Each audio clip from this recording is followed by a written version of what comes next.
19장 18절 말씀 한 절만 보도록 하겠습니다. 사무엘상 19장 18절 말씀 같이 합독하도록 하겠습니다. 시작. 다윗이 도피하여 라마로 와서 사무엘에게로 나아가서 사울이 자기에게 행한 일을 다 전하였고 다윗과 사무엘이 나요스로 와서 살았더라. 아멘. 할렐루야. 네, 한 주간도 잘 지내셨어요. 우리 앞뒤 잘 한 번 더 보시면서 사랑합니다. 잘 보셨습니다. 사랑합니다.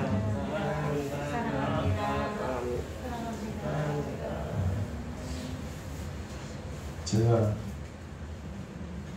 요단이한테 엄마가 좋아 아빠가 좋아 이렇게 물어봤어요. 물어봤더니 엄마 귀에다 대고 얘기하더라고. 비밀이라고. 맞지? 그럼 누굴 좋아하는 거예요? 엄마를 더 좋아하는 건데 누가 좋아했더니 엄마 귀에 대고 말하고서 아빠한테 비밀이야 이렇게 얘기를 하더라고. 엄마가 좋다고 얘기하는 거예요. 이름이. 엄마가 좋아 아빠가 좋아 이건 아이들한테 참 잔인한 질문인 것 같습니다. 아이는 그 사이에서 갈팡질팡하죠. 내가 누굴 좋다고 말할 것인가 이렇게 갈팡질팡하다가 고민하기도 하고 힘들어하기도 하고 또 부모는 이 이상한 질문에 자신을 위한 답을 기대하기도 하면서 또 아니면 실망하기도 하면서 그렇게 이 질문을 하는 것 같습니다. 어느 쪽도 시원하게 뭐라고 대답할 수 없는 게 이 아이의 심정인 것 같습니다. 그런데 이 모습을 보면서 성도의 모습도 어느 땐 이와 같이 비슷한 모습이 있다 이렇게 생각이 듭니다. 어느 쪽도 시원하게 너가 하나님의 사람인가 아니면 세상에 속한 사람인가 때로는 우리가 어느 쪽도 그렇게 시원하게 대답하지 못할 때가 있다는 것입니다. 오늘 본문에서 다윗과 사울의 갈등이 나옵니다. 다윗과 사울을 정의하자면 다윗은 선을 의미합니다. 하나님의 뜻을 의미하고 사울은 타락한 인간, 세상의 죄를 의미합니다. 다윗은 죄가 하나도 없지만 사울은 이 죄가 없는 다윗을 미워하고 죽이려고 합니다. 그래서 많은 이들이 이 다윗이 옳기 때문에 다윗을 숨겨주고 도망치게 해주고 이런 장면이 18장 19절에 이렇게 나오고 있습니다. 다윗과 사울의 갈등 가운데서 사람들은 어떻게 하는 게 맞을까요? 사울은 왕이고 또 다윗은 죄가 없어요. 하나님의 사람인 것 같아요. 많은 사람들이 그 앞에서 갈등을 한다는 거죠. 오늘 우리가 하나님과 세상 사이에서 또 하나님의 사람들과 잘못된 모습들 가운데서 어떤 자세를 취하고 있습니까? 어디에도 속하지 못한 채 갈등하고 내가 이리 가야 될까 저리 가야 될까 고민이 될 때가 있다는 것입니다. 오늘 사무엘상 19장에 나오는 많은 사람들처럼 다윗을 도와주자니 사울에게 핍박을 받을까 두렵고 사울을 따르자니 다윗이 옳다는 사실에 마음이 거릴 때가 있다는 것입니다. 사울이 다윗을 계속해서 죽이려고 하듯이 세상은 계속해서 복음을 부정하고 조롱합니다. 믿지 못하게 하려고 합니다. 요즘은 더한 것 같습니다. 오늘 우리는 이러한 세상 속에서 과연 어떤 사람이 되어야 되겠습니까? 오늘 이 19장에 다윗과 사울의 갈등에 대해서 4가지 부류의 사람들이 나옵니다. 오늘 이 사람들을 통해서 과연 우리가 세상과 하나님 사이에서 어떻게 자세를 취하고 살아가야 되는지 함께 나눠보시면서 회개할 것은 회개하시고 다짐할 것은 다짐하시고 결단할 것은 결단하시는 우리 성도님들 되시길 간절히 소원합니다. 첫 번째 부류의 사람은 오늘 제목대로 어떤 사람입니까? 19장 18절부터 22절에 보면 이 어떤 사람이 계속해서 나옵니다. 어떤 사람이냐? 19절에 보면 어떤 사람이 사울에게 전하여 이르되 이렇게 얘기해요. 또 21절에 보면 어떤 사람이 그것을 사울에게 알림해 이렇게 얘기하고 22절에 보면 어떤 사람이 이르되 라마 나요스에 있나이다 이렇게 얘기합니다. 이 어떤 사람은 누구냐? 다윗이 계속 도망다니고 있잖아요. 사울을 피해서 도망다니고 있는데 계속 다윗이 어디 있는지 사울에게 알려주는 사람이에요. 이 어떤 사람이 있어요. 어떤 사람이 사울에게 전하요. 어떤 사람이 사울에게 그것을 알리는. 어떤 사람이 이르되 그 어떤 사람이 얼마나 얄미운지 모르겠어요. 29장 전장에 보면 다윗이 이스라엘 백성들에게 어떻게 행했는지를 잘 이야기하고 있습니다. 다윗이 천부장으로서 백성들과 왕래하면서 그들의 모든 일들을 지혜롭게 행하였더라 이렇게 이야기하고 있습니다. 백성들이 다윗을 좋아할 수밖에 없었어요. 왜요? 다윗이 지혜롭게 행하고 선하게 행하고 공의롭게 행했기 때문입니다. 그래서 백성들이 다윗을 뭐라 그러냐? 귀하게 여겼다 이렇게 성경은 이야기하죠. 귀하게 여겼다. 다윗은 백성들의 입장에서는 귀한 사람이었어요. 사울이 하지 못하는 것을 하나님의 뜻대로 백성들에게 잘 전달하고 잘 백성들을 다독이고 다스렸던 사람이 이 다윗이라는 사람이었습니다. 백성들도 보니까 아는 거예요. 아, 다윗이라는 사람 좋은 사람이구나. 다윗이라는 사람이 하나님의 사람이구나. 백성들도 다 알았다는 거예요. 오늘 본문에 나온 이 어떤 사람은 알았을까요? 몰랐을까요? 이 어떤 사람도 알았을 거예요. 다윗이 나쁜 사람이 아니라는 걸 알았을 거예요. 아, 저 사람 정말 하나님과 함께하는 사람이구나 라는 걸 이 어떤 사람, 사울에게 일렀던 이 어떤 사람도 알았을 거라는 거예요. 그런데 분별할 수 있는 이스라엘 백성에도 불구하고 이들은 악하게 살았다. 왜 악하게 살았습니까? 이유가 무엇입니까? 사울에게 잘 보이기 위해서였다. 분명히 하나님의 뜻이 있고 하나님이 원하시는 바를 알 수 있지만 그것을 무시하고 세상 권력자들에게 잘 보이는 것이 중요했다는 것입니다. 오늘 우리는 이런 어리석은 사람이 되어서는 안 된다는 것입니다. 우리가 하나님의 뜻을 알면서도 내가 이 상황에서 어떻게 행해야 될지 알면서도 우리가 세상의 권력에 세상의 좋은 것에 굴복해서 하나님의 뜻을 외면해서는 안 된다는 것입니다. 그러면 우리도 어떤 사람이 될 수밖에 없다는 것입니다. 이런 사람들은 목적도 나쁘고 방법도 나쁘고 결과도 나쁘게 되는 것입니다. 알면서도 따르지 않고 믿는다고 하면서도 세상이 더 중요한 사람들이라는 것입니다. 그런데 우리가 반드시 알아야 될 것은 하나님의 뜻은 반드시 이루어진다는 것입니다. 하나님의 편 사람이 결국에는 승리하게 됩니다. 세상의 편 사람들은 결국에는 망하게 되어 있습니다. 지금은 다윗이 도망자이지만 그는 결국 이스라엘 백성의 왕이 되었고 다윗을 조롱하고 핍박했던 모든 이들은 그 대가를 치르게 되었다는 사실을 잊지 마시고 지금 당장은 내가 하나님의 뜻대로 살면 손해볼 것 같지만 그래도 하나님의 뜻을 따르실 수 있는 믿음의 사람들이 되시기를 간절히 소망합니다. 그럼 우리가 첫 번째 이 부류인 어떤 사람이 되지 않기 위해서 늘 조심하시는 우리 성도님들 되시길 바랍니다. 두 번째 어떤 부류가 있냐? 두 번째 부류는 인간적인 사람이에요. 인간적인 사람. 오늘 17절에 보면 누가 나오냐? 미갈이라는 여인이 나옵니다. 미갈 들어보셨죠? 미갈이 누구냐면 사울의 딸이에요. 사울의 딸. 오늘 17절에 보면 미갈이 다윗을 구해줍니다. 그런데 미갈이 진짜 하나님의 뜻 때문에 다윗을 구해줬느냐? 우리가 본문을 잘 살펴보면 그게 아니라는 걸 알 수 있어요. 미갈이 다윗을 구해준 이유는 하나님의 뜻 때문이 아니었어요. 인간적인 관계 때문이었어요. 다윗의 아내가 미갈이었고 이 사울의 딸 미갈이 원래부터 다윗을 좋아했어요. 다윗이 어때요? 잘생겼다고 그랬거든요. 잘생겼다고 그러고 얼굴빛도 붉고 빼어났더라 그렇게 다윗을 설명하고 있어요. 다윗이 이제 사울의 병기된 자가 되기도 하고요. 이제 골리앗을 쓰러뜨린 다음에 다윗이 천부장이 됩니다. 천부장. 1000명의 병사를 거느리는 사람이 되는데 얼마나 멋있어요. 그러니까 18장 20절에 보면 사울의 딸 미갈이 다윗을 사랑하며 어떤 사람이 사울에게 알린지라 이렇게 얘기한 거예요. 그러니까 다윗을 사랑하는 마음이 미갈에 있으니까 사람들이 사울에게 알린 거예요. 왕이시여, 저 미갈이 다윗을 사랑합니다. 원래 이 사울이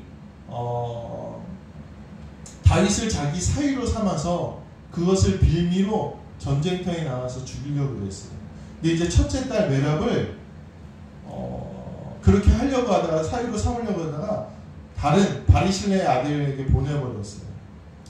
그러니까 이제 결혼시킬 명분이 없었는데 명분이 생긴 거예요. 그래서 오늘 사울이 미갈과 다윗을 결혼을 시킵니다. 그러니까 미갈은 기본적으로 다윗을 사랑했던 그런 여자였어요.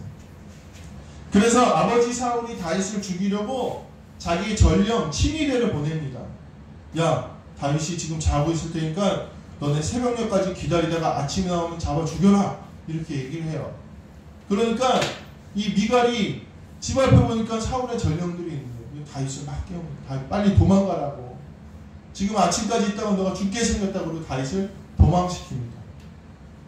결과적으로는 이 미갈이 뭐예요? 다윗을 구해주는 선한 일을 한 거죠. 결과적인 선한 일을 했는데 오늘 성경은 그를 훌륭한 인물로 기록하고 있지는 않습니다. 왜인 줄 아십니까? 그녀가 하나님의 뜻에 대해서 잘 몰랐기 때문에, 하나님이 뭘 원하시는지 모르는 사람이었기 때문입니다.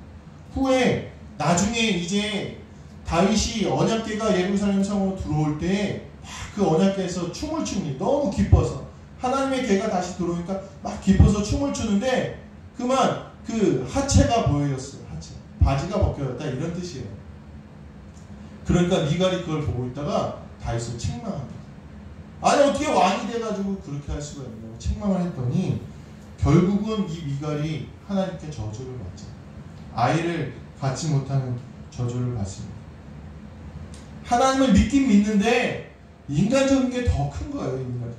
인간적으로 신앙생활을 하는 사람이 많이 있습니다. 사실 우리가 봤을 때는 그 모습이 나쁘진 않아요.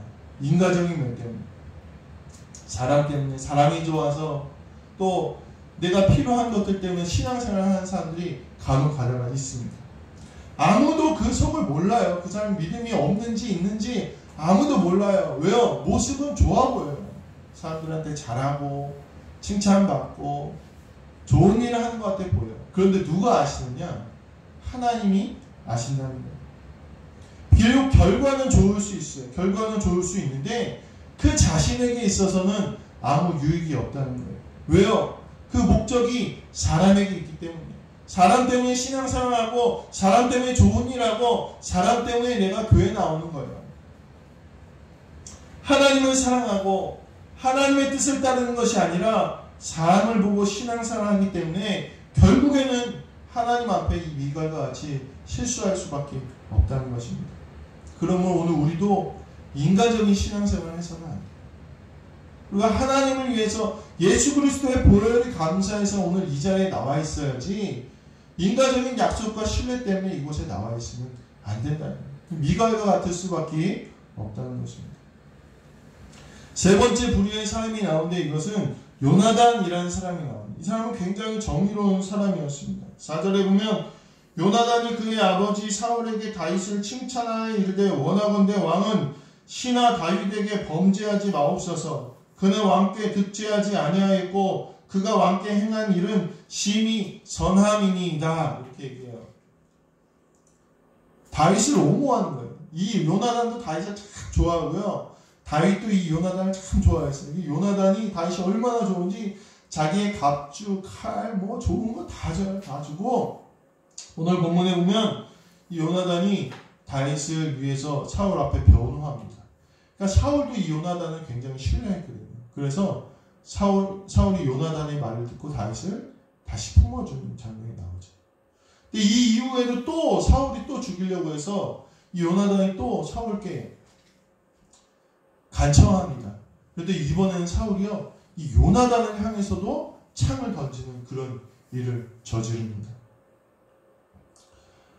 이 요나단은요, 워낙 성품이 정의롭고 선했기 때문에요, 백성들도 그를 지지했어요. 앞장에 보면은 사울이 이 어리석게 전쟁 중에 금식을 선포합니다. 거룩해 보이고 싶은 거예요. 경건해 보이고 싶으니까 전쟁 중에 금식을 선포하는데, 이 요나단이 그걸 듣지를 못했어요. 먹지 말라는 얘기를 듣지 못하고 숲을 해보니까 꿀이 있는 거예요. 너무 요나단이 전쟁을 승리로 이끄는 아주 혁혁한 공을 세웠거든요. 그러니까 너무 배가 고프니까 꿀을 찍어서 입에 댔다가 그게 걸린 거예요. 사울이 요나단을 죽이려고 합니다. 자기 아들인데. 왜냐하면 그렇게 맹세했거든요. 자기가. 누구든지 음식을 먹으면 내 아들이라 할지라도 내가 죽이겠다, 이렇게 백성들 앞에 선언했기 때문에 죽일 수밖에 없는 상황이었어요. 근데 누가 변호하느냐? 백성들이 변호해요. 왕이시 어떻게 이 전쟁을 하나님께서 이끄셔서, 요나단을 통해서 하나님께서 이끄셔서 승리하게 하셨는데 어떻게 요나단을 죽이겠습니까? 이렇게 변호해서 살아난 사람이 바로 이 요나단이라는 사람이에요. 그는 의로운 사람이었고 바른 사람이었고 아버지와 대립함에 있어서도 하나님의 사람이 다윗을 변호하기 위해서 굽히지 않았어요. 참 훌륭한 사람이었죠. 그런데 참 훌륭한데 아쉬운 게 하나 있어요. 뭐가 아쉬울까요? 요나단은 자기 아버지 사울이 그렇게 악하게 행하는데도요, 그를 변화시키진 못했어요. 사울을 변화시키진 못했어요. 결국 그 악한 아버지 때문에 망한 사람이 이 요나단입니다. 결국 이 사울과 함께 전쟁을 치르다가 요나단은 죽음을 맞이합니다. 요나단은 하나님의 뜻도 알았어요. 하나님 뭘 원하시는 줄 알고 그렇게 살 수 있는 사람이었어요. 나는 그렇게 살 수 있었어요. 나는 믿음 생활할 수 있었어요. 나는 하나님 믿을 수 있었어요. 그런데 이 요나단은 다른 이들에게는 영향을 끼칠 수 없었던 거예요.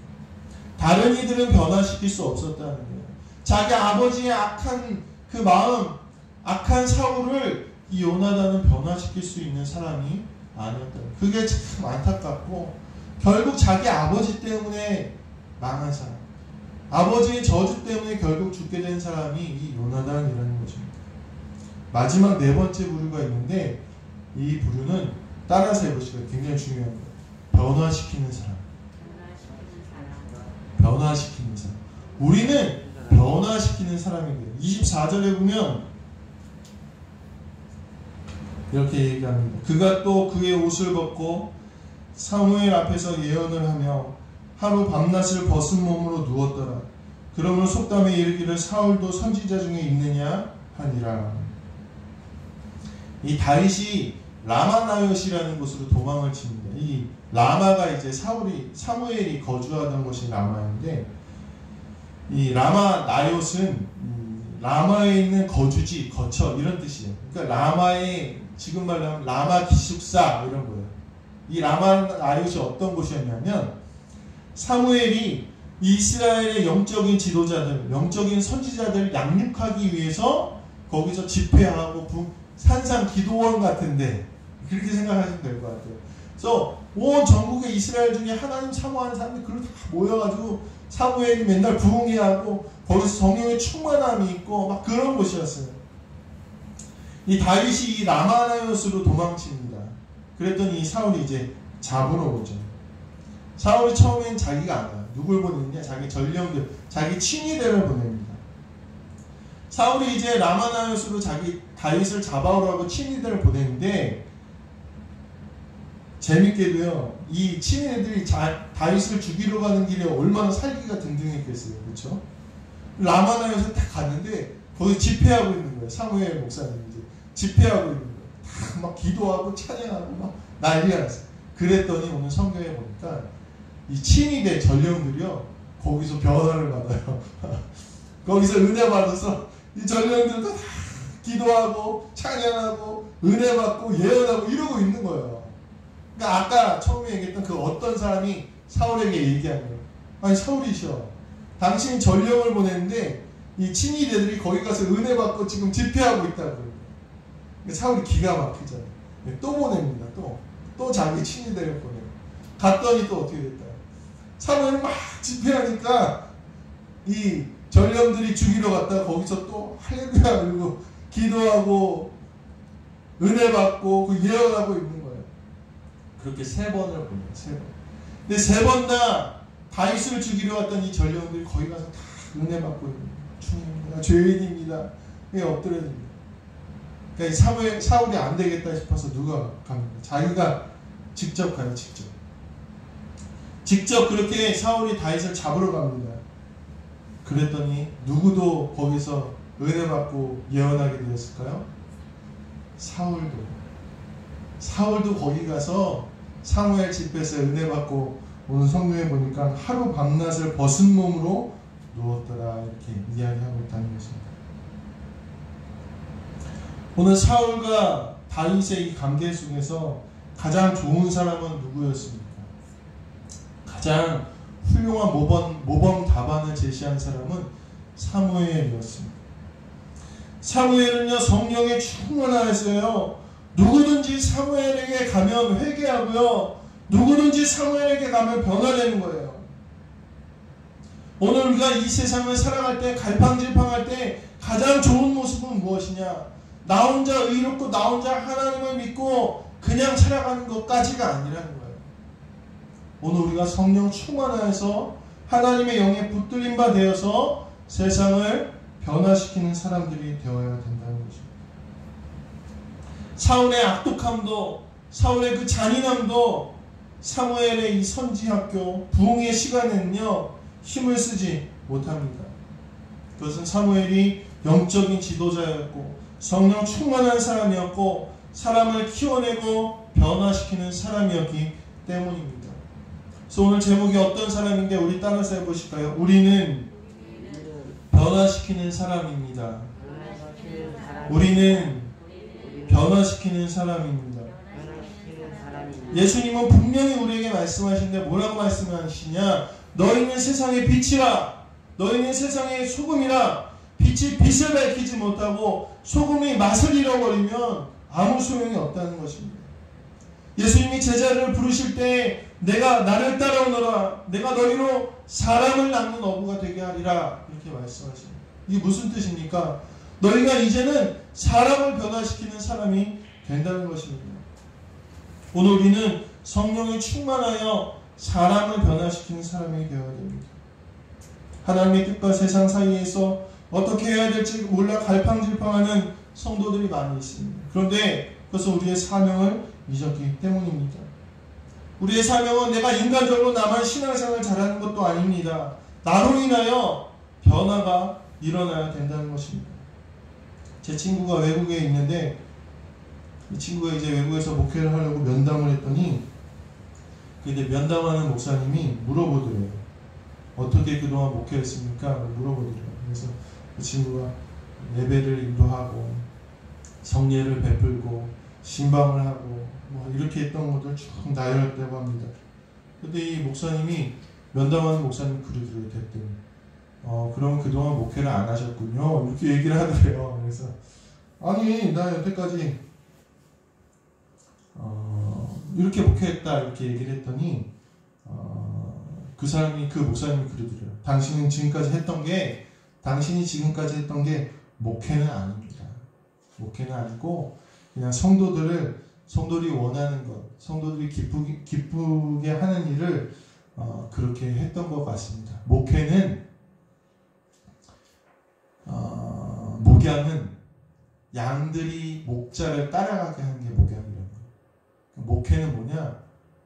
성도가 목사를 따라서 하나님을 잘 믿게 변화되는 게 목회라는 거예요. 변화되는 거. 제가 그 얘기를 들으면서 저도 참 마음에 찔림이 있고 도전이 됐어요.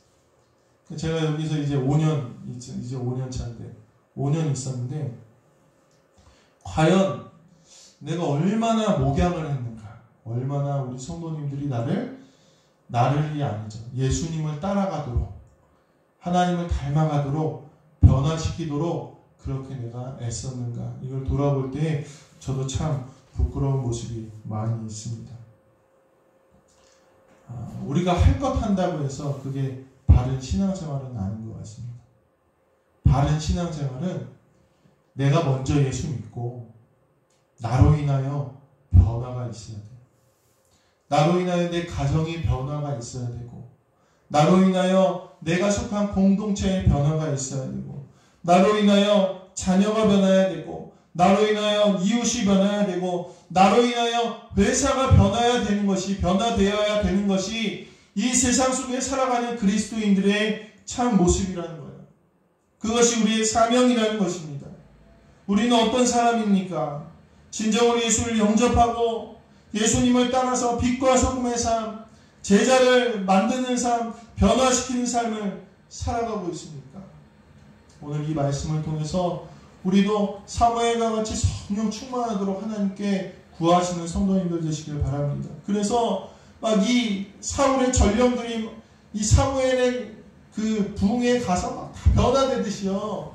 아무리 악독한 마음을 가진 사람도 나와 함께 계시면 하나님의 복음을 알고 예수 그리스도의 마음을 깨닫고 변화되는 놀라운 일이 우리 성도님들 가운데 넘치게 되길 간절히 소망합니다.